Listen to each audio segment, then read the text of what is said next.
రాజు మాత్రం చాలా కంగారు పడిపోతూ ఉంటాడు.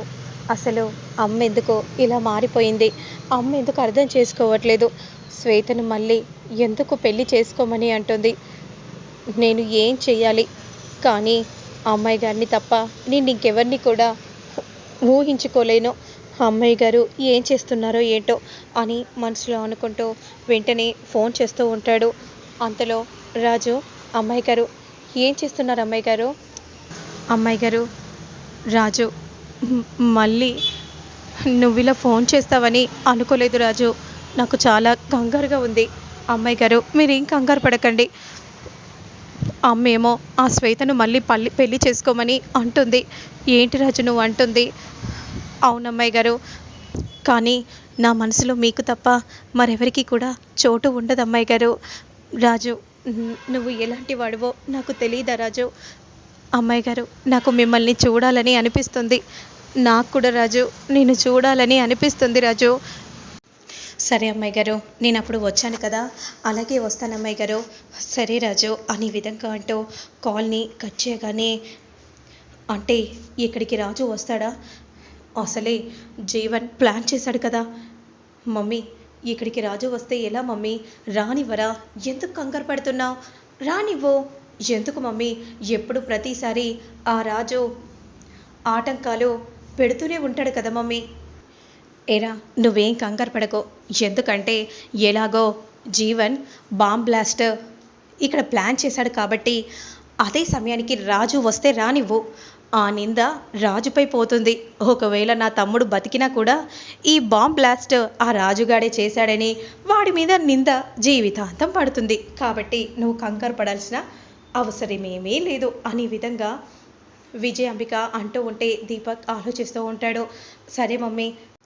దీపక్ వెంటనే జీవన్కి ఫోన్ చేసి, హలో జీవన్ చెప్పు, సరే నువ్వు చెప్పినట్టుగా మేము ప్లాన్ చేస్తాం, మేము ఫోన్ చేయగానే నువ్వు వెంటనే వచ్చేసేయి, నేను చూసుకుంటాను అని అంటూ కాల్ని కట్ చేస్తాడు. మరోవైపు వెంటనే విజయాంబిక దీపక్లు మందారం ఉన్న చోటు దగ్గరికి వెళ్ళి, ఏంటి మందారం, నీ కోసం నేను మొత్తం వెతుకుతున్నాను, ఇక్కడున్నావా, అవును బాబుగారు, ఏంటి ఈ టైంకే నాకు నువ్వు పాలు ఇచ్చేదానివి కదా, పాలు ఇవ్వలేదేంటి, అవును దీపక్ బాబు నేను మర్చిపోయాను, సరే ఎవరికి కాఫీ పెట్టిస్తున్నావు, సెక్యూరిటీ వాళ్ళకి, ఇంకా పెట్టియలేదా మందారం, అయితే నాకు ముందు ఆ పాలు కాచి ఇవ్వు, సరే బాబుగారు అని అంటూ పాల ప్యాకెట్ తీయబోతూ ఉన్న సమయంలో విజయాంబిక వెంటనే నిద్రమాత్రలను టీలలో కలిపేస్తుంది.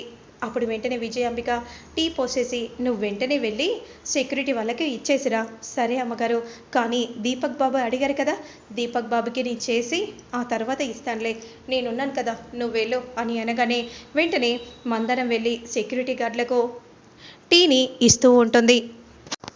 మమ్మీ త్వరగా కలుపు మమ్మీ, మళ్ళీ మందరం వచ్చినా వస్తుంది, నువ్వేం కంగారు పడగరా, ఆల్రెడీ ఇందులో కూడా కలిపేశాను అనే విధంగా అనగానే అదే సమయానికి విరూపాక్షి దీర్ఘంగా విజయాంబిక అన్న మాటలని గుర్తు చేసుకుని పరధ్యానంగా ఆలోచిస్తూ ఉంటుంది. అంతలో మైక్రో ఓవెన్ దగ్గర తన తాళి చిక్కుకోగానే ఒక్కసారిగా షాక్ అయిపోతుంది.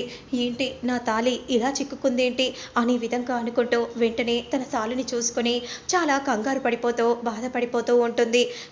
నా సూర్యకి ఏం కాదు కదా, ఈ అపశకనం ఏంటి ఇలా అయింది అని అనుకుంటూ చాలా కంగారు పడిపోతూ ఉంటే, ఏంటమ్మగారు మీరు మాకు టీ తేవడం ఏంటి, అయ్యో పర్లేదన్నా తీసుకోండి అని అంటూ మందారం టీని ఇస్తూ ఉంటుంది. ఇదిగోండి బాబుగారు, సరే ఇంట్లో అందరికీ పాలు ఇచ్చిరా, ఎలాగో దీపక్ని నేను ఇచ్చాను కదా, సరే అమ్మగారు అని అంటూ వెంటనే ఇక అక్కడి నుండి మందరం పాలు తీసుకుని వెళ్తూ ఉంటుంది. మరోవైపు రూప దీర్ఘంగా ఆలోచిస్తూ ఉంటుంది. ఇదిగోండమ్మా పాలు తీసుకోండి, నాన్నకి ఇచ్చావా మందారం, ఇప్పుడు వెళ్ళి ఇస్తానమ్మా అని అనగానే వెంటనే రూప పాలని తీసుకుంటుంది. అంతలో విరూపాక్షి ఫోన్ చేస్తుంది. అమ్మ రూప, ఏంటమ్మా ఇలా ఫోన్ చేశావు, ఏం చేస్తున్నావమ్మా, ఏం లేదమ్మా, అవునా, నాకెందుకో ఏదో కీడు జరగబోతుందని అనిపిస్తుంది, ఎవరి పట్లమ్మా, నా సూర్య పట్ల, ఎందుకమ్మా, ఏమో అమ్మా, నా తాళి అనే విధంగా అంటూ చెప్పగానే, ఏం కాదమ్మా నువ్వేం కంగారు పడకు, అమ్మ సూర్యని చూపించమ్మా, మీ నాన్నని చూపిస్తావా, చూపిస్తానమ్మా, వీడియో కాల్ చేస్తాను అని అంటూ వెంటనే వీడియో కాల్ చేసి సూర్యప్రతాప్ ఉన్న రూమ్ వైపు వెళ్తూ ఉంటుంది. ఇదిగోండి సార్ అని అంటూ వెంటనే సూర్యప్రతాప్కి పాలిచ్చేసి మందారం, చంద్ర, సుమ ఉన్న రూమ్ వైపు వెళ్తూ ఉంటుంది. సూర్యప్రతాప్ పాలు తాగుతూ ఉంటే, నాన్న ఇంకా పడుకోలేదా?